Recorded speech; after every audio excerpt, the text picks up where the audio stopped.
upaya pemerintah Provinsi DKI Jakarta untuk terus meningkatkan kualitas layanan angkutan umum melalui integrasi dan penanganan first and last mile yang selama ini itu menjadi simpul kenapa layanan angkutan umum kita itu kurang diminati oleh masyarakat.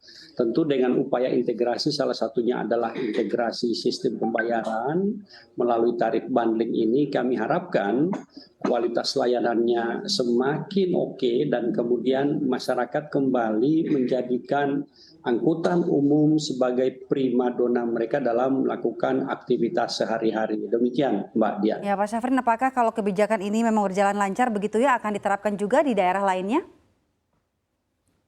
Untuk saat ini memang kami masih fokus dalam implementasi di Jakarta.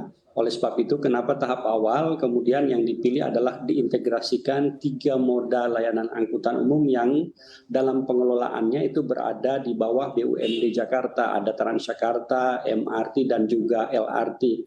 Harapannya dengan kita bisa mengimplementasikan tarif terintegrasi ini tentu bisa kita kembangkan paling tidak di area Jabodetabek. Sebagaimana kita ketahui bahwa Jabodetabek ini menjadi satu kesatuan kota megapolitan dan tentu dari sisi layanan transportasi kita tidak bisa melakukan pembatasan secara wilayah administratif. Oleh sebab itu tentu jangka panjang kita harapkan keseluruhan mobilitas warga di kawasan ini itu menjadi satu kesatuan dan terintegrasi secara baik tidak hanya antar maupun intramoda tetapi juga fasilitas pendukung lainnya seperti sistem pembayaran itu juga terintegrasi secara baik. Baik, pertanyaan yang sama saya tanyakan kepada Pak Agus sebelumnya Pak, apakah nantinya juga akan terintegrasi dengan transportasi ride sharing seperti ojol? Karena banyak masyarakat yang menggunakan transportasi ini Pak untuk menjangkau simpul transportasi. Pak Syafrin, boleh dibuka dulu audionya? Ya, seperti saya katakan tadi, ojol itu bukan alat transportasi yang ada atau termasuk di Undang-Undang 22 tahun 2009. Ya, tidak ada angkutan umum roda 2 itu tidak ada. Jadi, bagaimana mau mengintegrasi barang yang ilegal, itu saja. Saya pernah diperiksa oleh Barreskrim karena menyebut ilegal. Memang ilegal karena tidak ada di undang-undang. Masukkan dulu itu ke dalam undang-undang, baru kita bisa bicara. Ya, Pak Syafrin, tanggapan Anda Pak, apakah nantinya juga akan terintegrasi dengan transportasi ride sharing seperti ojol Pak? Ya baik, jadi dari sisi integrasi yang kami lakukan, tentu tahapan berikutnya adalah integrasi data dan informasi. Sebagaimana diketahui bahwa dalam pola integrasi baik itu sistem pembayaran dan data informasi, Jakarta membuat aplikasi Jaklingko. Nah, untuk saat ini tentu ada salah satu provider dari angkutan online yang sudah terintegrasi dengan layanan aplikasi Jaklingko, tetapi kebutuhannya adalah lebih kepada bagaimana masyarakat melakukan perencanaan dalam melakukan perjalanannya sehingga mereka mendapatkan gambaran, oh saya ada pilihan apa untuk bermobilitas hari ini.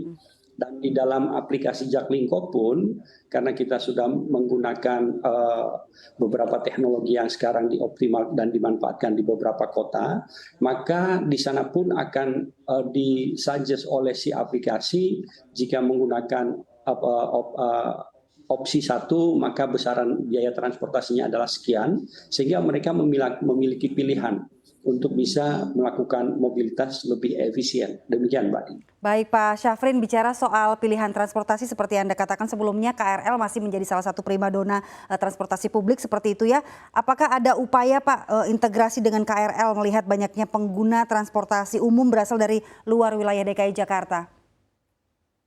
Ya baik, jadi sebagaimana tadi saya sampaikan bahwa tahap awal integrasi tarif kami masih fokus dalam sistem angkutan umum massal yang saat ini dikelola oleh BUMD Jakarta. Ke depan, dan kami sebenarnya sudah melakukan konsolidasi juga dengan rekan-rekan PT KAI dalam hal ini, bahwa memang ada minat untuk dilakukan integrasi. Karena tadi seperti saya sampaikan bahwa begitu kota megapolitan dengan 9 kota dan ada 3 provinsi di sini, tentu begitu bermobilitas kita tidak bisa membatasi transportasi secara batas-batas administrasi. Oleh sebab itu kami berharap bahwa mobilitas warga di Jabodetabek itu diintegrasikan secara masif, tidak hanya integrasi intra dan antar moda, tetapi juga bagaimana fasilitas pendukungnya kita integrasikan. Di antaranya adalah bagaimana sarana prasarana itu menyatu, demikian juga dari sistem pembayaran, layanannya juga kita integrasikan, dan yang tidak kalah penting bagaimana kita menuju kepada integrasi data dan informasi atau yang sering Pak Agus sebut adalah mobility as a service. Ini yang menjadi visi Jakarta agar mobilitas warga tidak hanya Jakarta tapi juga Bodetabek itu menjadi lebih efisien. Demikian Mbak.